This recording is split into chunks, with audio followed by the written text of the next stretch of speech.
बघा, कागदाच्या बोळ्याचा कागद आपल्याला सरळ करायचा आहे.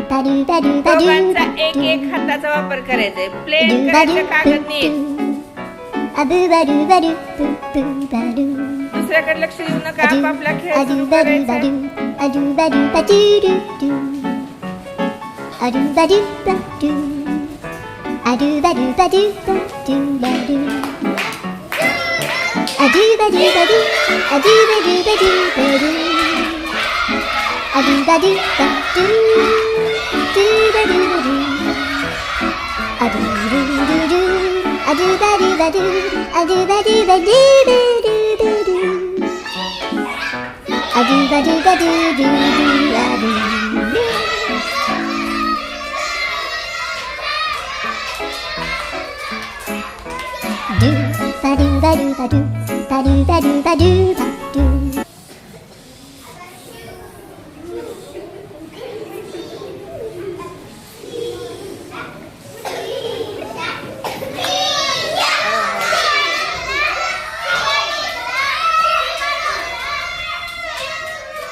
एक कागद शिवरुद्रच्या गटाचा शिल्लक राहिला आहे.